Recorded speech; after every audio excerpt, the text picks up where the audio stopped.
Russo's Playbook. Alright, you know what time it is. Back again with another episode of Russo's Playbook, Season 3, Page 5. We got a lot to talk about today with NBA news to get into with Blake Griffen signed to an already stacked team. We have the NBA All-Star festivities from over the weekend. I know AG and CP touched on basketball earlier this week, so if you want a full in-depth analysis for basketball, check it out On the Court with AG and CP, Episode 2. Then after that, we'll touch on NFL transactions leading up to what's going to be a wild NFL free agency. And then we got Pat going into some golf for us, as well as Stop That to finish it off. So let's jump right into it, boys. We had Blake Griffen signing with the Nets. I think he'll step up his game, to be honest, coming off the bench as a scorer and rebounder. I think the pressure of trying to be the number one guy he doesn't have that anymore. He's going to be a fourth, fifth guy, which benefits him tremendously because I think he knows he's not a number one guy anymore, you know? So I think he's going to take that. I know he wants a ring. I think he's going to do what he has to do to help this team get there, you know what I'm saying? Yeah, I mean, I agree, but I also disagree at the same time. The reason for it is I'm just kind of worried that they're bringing in like I think there's a fine line between like bringing in a lot like what they did with Kyrie, KD, and Harden, but now it might be like a little bit too much. Now it might be like a little bit too much on the court to try and get the ball around and get the ball to. I know Blake Griffin's gonna already take like the back roll spot, but I don't know. I worry for that team. I also kind of think Blake Griffin's just a little bit too washed. Like if yeah, I know it's bold, but I think we're just looking at like the end of his years. I mean, maybe it helps him, I guess, like time management on the court. But you're right, he's not the number one for a team anymore. I don't know. I hope it works out, but it's a lot to deal with chemistry wise to just throw all these guys together and expect it all to like work out well. Like the three of them are off to a good start. I think a better start than we all like anticipated.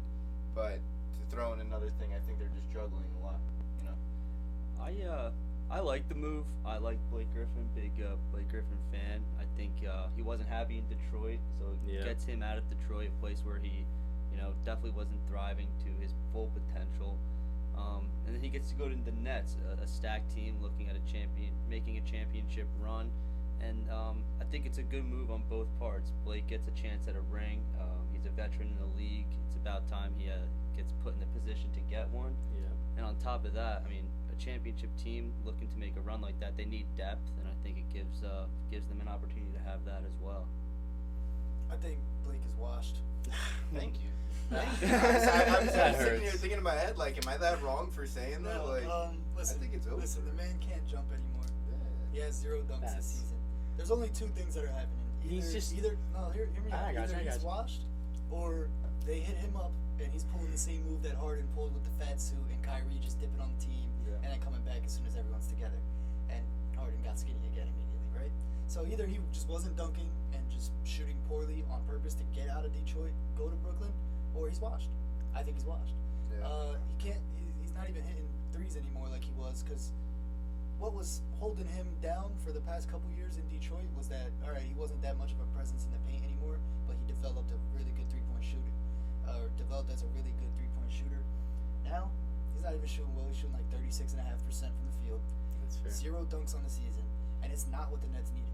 They needed a defensive presence in the paint. I can agree with that. They didn't need Blake Griffen. Yeah. That's my whole point on the whole like juggling aspect to it too. Like I just don't think he was he's an awesome player for sure. I mean he was a great player. I don't think he's half as good as he was before, and I just think it's too much for them to juggle now. Like that's just adding an extra person. I started laughing when he said he's a great player. Sorry. He was. Yes, but emphasis on the was. Yeah. I just think he's had a terrible time in Detroit as well, though. Like it's not like that's something to enjoy. Listen, you know, like I'm happy for him. If I'm him, I don't take a damn shot the entire time. I don't do anything. I literally just ride the coattails of the other three and just hope to God we get it. Connor made some good points when we talked about this on our basketball show. He's gonna get the open looks now, and I think Russo's kind of hinting at that too. He's not the number one guy anymore. He's gonna be the 4th option on offense, maybe 5th even at times.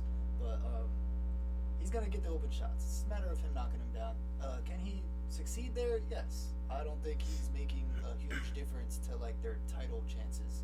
You know what I mean? Like this doesn't just automatically put them above the Lakers in terms of the favorites. Yeah. It's just not what they needed, like I said. But he can definitely help out offensively. He'll stretch the floor a little bit.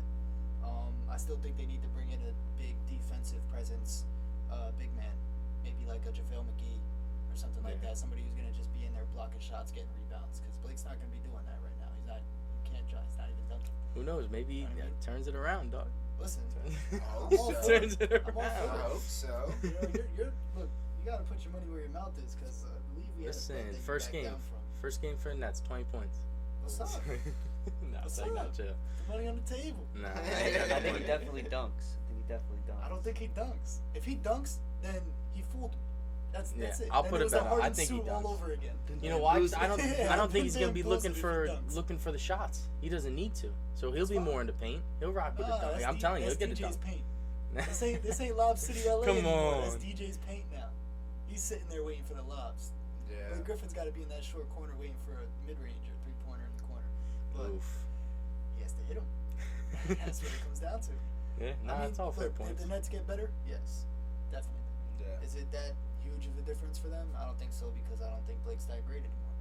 Yeah. He's a solid player. He's not trash. You know, I don't want to seem like I'm saying he's trash. Like I'm not just hating on him, but it's not the same Blake Griffin. No, I hear Yeah. you. It's all fair points. I think All the fair best way to put it is like I could see him excelling the Nets, but my expectations are on the floor. Like, I'm expecting nothing from Blake Griffin coming into this. I don't think he's good anymore. If I don't think he's good, that's what I expect from him. If he is good, good for them. Helps the Nets. They'll probably end up winning the entire thing. Yeah. But 13 points a game, 6 rebounds with the Nets. With the Pistons? No, with the Nets. Oh, that's you. You think he's gonna? Yeah, that's my prediction. I think it's gonna 13 be and 6. 16 points, 8 rebounds game. We'll see who's more right at the end of the season then. Yikes. We gotta timestamp this. We gotta timestamp this. See how it goes. Yeah, nah, we'll move come right back to along. that. We'll move right along from there. I'm sure you want to, huh? Yeah. We'll touch on the NBA All-Star festivities. We had the All-Star game with Team LeBron winning it. And then we had Steph Curry coming back and winning 3-point contest. And then Anthony Simmons won the dunk contest as well. You guys are going to take takeaways from that? What They you think? gotta change up something with the dunk contest. Thank you. yeah, Yeah. 100%. I think everybody in the world agrees. Yeah, I I'm just not didn't sure what they have to understand. do either. I just didn't understand the dunk competition. Well, the problem is all the amazing dunks that we've never seen before that we're gonna get super excited by, they're all done already. Yeah. There's nothing these guys can think of. Like, look at the dunk. They're like repeating classic dunks. And it's like it doesn't hit the same because we've seen this already 5 dunk contests now. No. Like, so they gotta find a way to switch it up or just take it out completely and add a King of the Court one-on-one. Three That would duels. be tough. That's the way to go. But Yeah. they can save the dunk contest. They gotta just do something, man. I don't have the answers, but I they think need they- the answer. I was thinking about that too. Like they definitely need to change it up. What if they did like a theme for each, like for the competition, like whether maybe it be you have to jump over something. Everybody has to jump over something and do a different dunk. I don't know, something along the Like lines. a different Yeah. height range. Yeah, and, like, different height range. yeah. You Back have in to, the day, start I from a could certain see that. location. Yeah. You know, they make it a little So, bit more. I Back in don't the know. day, they used to have like one of the rounds you had to use a prop or an extra Yeah. person, like stuff like that. So like they've already kind of tried and worked through a couple of those. You know things what's that next? They can do too. Drones. Alley-oop to yourself. Have a drone. Oh. Fly it in, drop it off. You can. Yeah. See. Just saying. See Gotta switch it up. They need a player to do something like that, or they just need to force Zion to do it. Yeah. Well, that's what I was gonna say. They need some big names in there. Zion in Yeah, the Because- that was the saves other it. thing. Yeah. Zion saves it 100%. immediately. 100%. Like Yeah. everybody's tuned in. If Zion was in this year, everyone's tuned in. And he could do the simplest dunks, That's but what it's I'm just the saying. fact that It doesn't it matter. looks great. Yeah. You know what I'm saying? Like he does them so tremendously that it gets people's attention regardless. Yeah. You know? But yeah, that's what they really need to do is switch up that dunk Because contest. they finally figured out the All-Star game, the ending. Yeah. That the Kobe finish, the way that they do it with the 24 points at the end. Yep. That's great. It didn't make so much of a difference this year because it was kind of already a blowout. So, but they tighten up the defense in the fourth quarter because they want to win and Yeah. donate their money to their selected charities. So, they figured that part out. Now they just got to figure out the dunk contest. The 3-point contest is still, know, Yeah, it's that's exciting always as it's going to be. Skills challenge is, but Steph Curry is an absolute machine. Yeah. Machine. Not even just in the 3-point competition, but in the game itself, he was just unbelievable. He makes everything. MVP too. It was cool seeing so, him and LeBron team up. You know, I think that was the first time ever. Their All-Star games and stuff like that. It was nuts to see. That would be a disgusting deal. You know, they were never even in the NBA. They were never even on the same All-Star team. Yeah, They used to be East and West. So. Yeah, but let's move right along into some NFL news. Real quick, while we're still in basketball, check out my interview with Nick Brooks, Rutgers men's basketball player. That's on the channel as well on YouTube, Apple Podcast, Spotify. We talked about his trials and tribulations to get to that point at Rutgers. And they're in the Big Ten tournament tomorrow. They got their first game against Indiana, I believe. And they're in the dance for the first time in 30 years. So we talked about that as well. So check that out. That's a family or a homie of ours for a while, Nick Brooks. So I interviewed him. So check that out too on the channel. For sure. Thank you for reminding me and saying that. And now we will move on to the NFL news. So we had Dak Prescott finally signing an extension with the Cowboys. It's going to be 4 years, $160 million.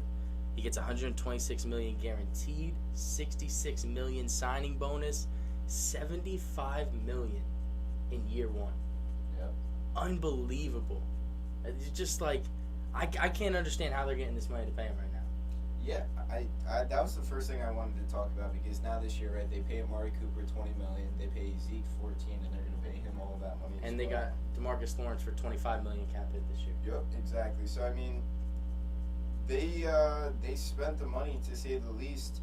I think this is something that we're going to continue to be seeing in the NFL. I think all contracts will be going up from here on out. The players union kind of stated that they believe that like the NFL players deserved a lot more. The players obviously agreed, fans agreed, a lot of people agree with them, so they're going to start pushing for a lot of these bigger contracts, and I'm not going to be I'm not surprised that Dak got that money.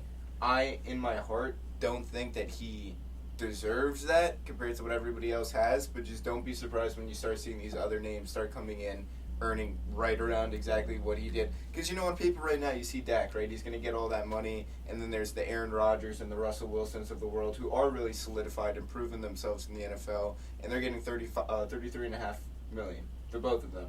So, on paper, it looks bad, but I also kind of have to give the hats off to Dak for having the season that he did this year, because that definitely kind of made Dallas make that decision on wanting him. I think he won kind of like the idea of like what a quarterback contract should be with the 4-year deal.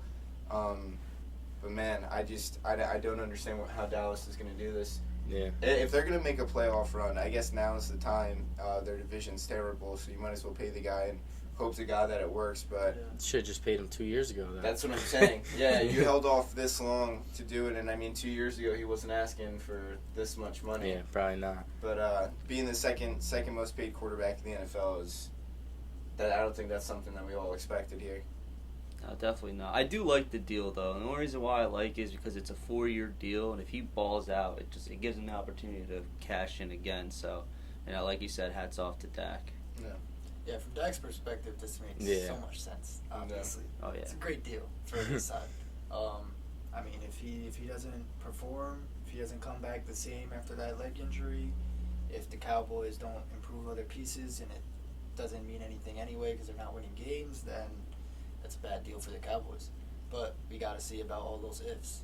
So, as of right now, it seems like a good deal. I mean, I think we're all glad that they locked him in. We've been saying for weeks that they should lock him in and not franchise tag him. Just sign him long term.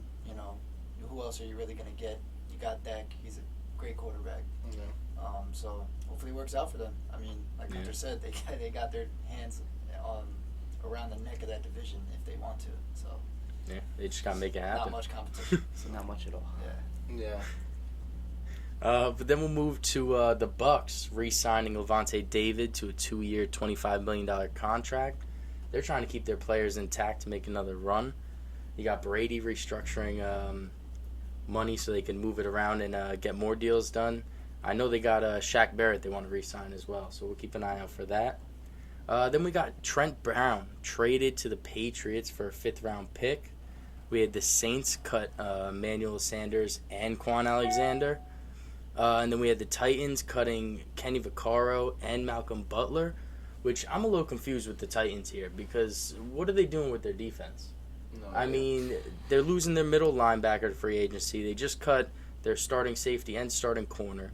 And then I believe Jadeveon Clowney's hitting free agency again. Yeah. Which he didn't do much for them last year anyway. Yeah, But, I mean, I don't know. It just seems like their defense is starting to fall apart a little bit. And I don't know if you can rely on Derrick Henry that whole time. I mean, especially the names of the defense that you would expect to stick around. Like, because they're already a struggling defense as is, so the idea that they lose... I mean, Malcolm Butler, in my opinion, obviously he's kind of maybe lost a little bit of his step since when he was playing for New England or his earlier years in Tennessee, but still a great cornerback. I don't exactly know what's going on. I don't know what they're doing, but it kind of feels like they're accidentally like gutting their team. You know what I mean? They got rid of their offensive coordinator. He's gone. He's a new head coach. Now they're doing this to their defense. I kind of see like a Jacksonville Jaguars deja vu. Yeah, exactly. Like where they came out of nowhere on the scene as like a contender. Yeah. Like Titans 2 years ago were a contender. Like they went out and beat Brady, ran Brady out of New England. Nobody else ever did that. He got out of there after that loss. Last throw was a pick six for the Titans. I mean, like their defense was balling out that year. Derrick Henry's MVP candidate. They got A.J. Brown now. Brian Tannehill seems like a pretty solid game manager. Yep. And like Hunter said, they're kind of just gutting the team now. Yeah. And that's like exactly what happened with the Jags. It was like, we knew Blake Bortles wasn't their guy, but the rest of the team was perfect. You know what I mean? And they went to the AFC Championship, and then now, look where they are, number 1 pick. Yeah. So the Titans might be heading in that direction. A little scary to think about after AFC Championship game and then playoffs again the next year. So I just don't understand where they think they're going to get that rebuild from. Like, are they going to... They're hoping the draft to be cheaper. Salary cap went down this year, I'm pretty sure it was. I think they settled it at like $182.5 million. Yeah, I see that. But in the draft, you're going to start 2 rookies straight up to shoot at safety and at corner? Yeah. I mean, they're going to get burned, at least one of them. I mean, depending on who you get, I guess. But well, you could hope somebody, a better veteran, gets cut because you're going to see cuts all over the place and hope you could fill them with a 1-year veterans minimum type of thing. Something like that while a rookie develops. Well, they really only have to worry about the Colts. Yeah, that's the other thing. Like, they got a pretty free ride to the playoffs as well, aside from the Colts. You know what I mean? Well, Houston's definitely not in it. That's what I'm saying. But the Jaguars, they could be surprisingly you think in decent. Trevor Lawrence's first year, they're fighting for a spot? I don't think they're fighting for the division. I mean, I'm not even sold on Urban Meyer being a good coach. Well, I'm definitely not sold on Urban Meyer. But, like, Trevor Lawrence is a talent. Yeah, if he's as great as everybody says, he should make a bad team better. That's how I feel. I mean, better, sure. Yeah. But well, I'm not saying they're going to make the playoffs. But, like... My point is just going towards you saying, like, they could be playing for the draft because that's a little cheaper. I can kind of see that play, especially in the secondary, because who are they going to have to go up against? Yeah. Trevor Lawrence with who at receiver? Deshaun Watson's not going to be on the field, they don't think, right? Yeah, I don't think and then, so whoever's at quarterback for them with... Who's that wide receiver now? For the Texans? LaVisca should. Oh, it's the Texans. Yeah, Randall Cobb. They might cut him too. I don't know. Kiki Cutie. Yeah, so like I said, their competition is the Colts. Yeah, so, that's a fair point. They can compete with the Colts to get a playoff spot. But I mean, even the Colts wide receivers aren't. Yeah, I mean they got T.Y. and they got T.Y.'s hitting free agent. Michael Pittman. Yeah, Michael Pittman Jr. Yeah. Is T.Y. a free agent this year? Yeah. See, all this gets Come way to too... be more. All this gets way too spicy when you start going into like detail about the whole divisions and everything. But I still don't know because then what? You get to the playoffs and you actually have to take on a serious team. I was gonna say that too. You're just gonna lose the first round, knowing that at least we won the division. Yeah. I don't know. Either way, the goal shouldn't be to just make the playoffs. So I mean, I don't really see what their play is except for the cheaper option. That's the only thing I can see that makes sense. Yeah, and then another team going with a cheaper option. Bills cutting John Brown, Giants cutting Kevin Zeitler. Those are 2 starters right there. Yeah. I mean, Zeitler for the Giants. Where's your offensive line? Like, what are you thinking here? That's when I didn't. That's when I didn't understand I don't know. And then you had the Raiders cut LaMarcus Joyner as well. So there's going to be a lot of good free agents out there, and they're going to come cheap because I don't think anybody's going to be paying big money if you're not. They don't have the money. Yeah, exactly. And that's why you're seeing a bloodbath of cuts. Yeah. And I think we're gonna keep seeing it. I mean, like even the Saints. Oh, this is only the beginning. But this is also why with the Jaguars they have the most cap space. Yeah. They can go out and sign all these guys, everybody they want.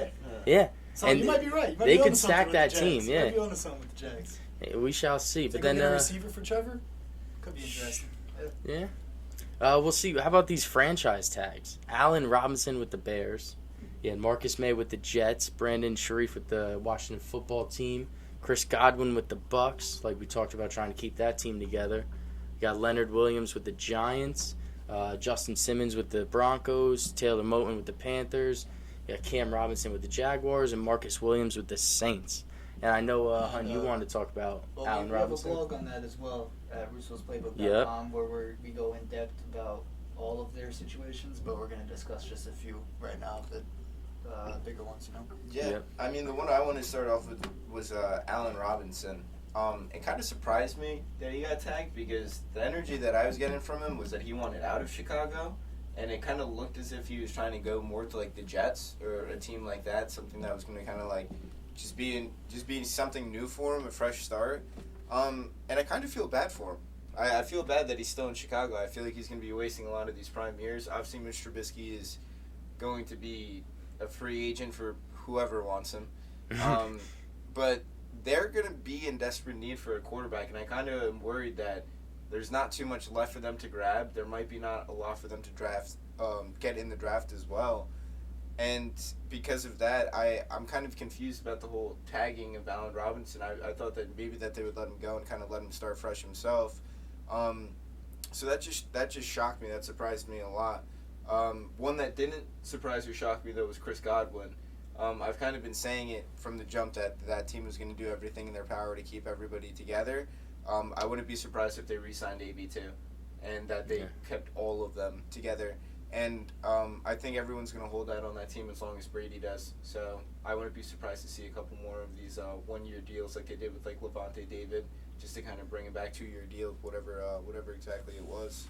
Yeah, I agree with those points. I mean, back to A-Rob for a second. I think Russo had a really good point when we discussed this before, which is also mentioned in the blog article. But this could be just a sign and trade move for the Bears, where they're just trying to make sure they get something for him, because there's a lot of teams out there that probably really want A-Rob. So, I mean, that could definitely be a play for them. I don't think A-Rob is gonna like be there next season. You know what I mean? Yeah, I don't think so. I kind of agree with what your point was about the sign and trade. Yeah, it makes sense for all of them. But then we're going to move. I know, Pat, you had some golf you want to talk about as well? Yeah, I'll keep it quick. We had the Arnold Palmer Invitational last week. Bryson DeChambeau took home the tournament. He hit a 377-yard drive on a par 5, which is absolutely insane. His distance just puts him in a position to win week in and week out. And honestly, I think it's kind of changing the game of golf. Like, people are now putting a focus on their driving distance and trying to get them closer to the green in order for easy approach shots. So it's just something to definitely keep an eye on as we get into the season here. And we have the Players' Championship this week. This is taking place at TPC Sawgrass. First round is Thursday, so I'm super excited to watch that from my desk this week. I like Xander Schauffele. He took last week off, so I think he'll be fresh. He has 2 starts at the Players' Champ.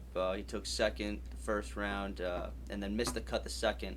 But I definitely see him being in contention come Sunday. So it's going to be an exciting weekend. Yeah, we'll be back to update you guys with the results, I guess. Yeah, 100%. Definitely. Yeah, we'll move right along into Stop That this week. So for my Stop That this week, we got SportsCenter putting out a tweet showing LeBron and Jordan once again, going up against each other in their Space Jam uniforms.